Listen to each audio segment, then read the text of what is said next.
قرآن کریم کو باجے اور گانے کی چیز بنا لینا۔ آپ صلی اللہ علیہ وسلم نے ارشاد فرمایا کہ ایک زمانہ ایسا آئے گا کہ اس میں کچھ نوجوان کم عمر لڑکوں کی جماعت پیدا ہوگی، نہ ان میں عقل و دانائی ہوگی اور نہ ہی ان میں علم ہوگا۔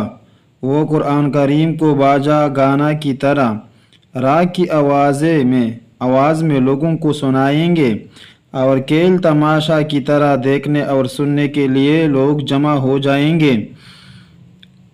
ان میں سے کسی فرد میں یہ داعیہ نہ ہوگا کہ قرآن سن کر اس کے مطابق عمل کرے۔ آج کل کے زمانہ میں ہوٹلوں اور چوراہوں اور دکانوں میں عمدہ ترین کاری کے قرأت کیسٹوں پر چالو کر دی جاتی ہے اور دور دور تک اس کی آواز پہنچتی ہے، اور وہیں پر کوئی سگریٹ پی رہا ہے اور کوئی چائے پی رہا ہے اور کوئی باتیں کر رہا ہے اور کوئی واہ واہ کر رہا ہے۔ تو کیا یہ قرآن کریم کی سخت بے ادبی اور گستاخی اور توہین نہیں ہے؟ ایک صاحب ایمان مسلمان اس کو کیسے برداشت کر رہا ہے؟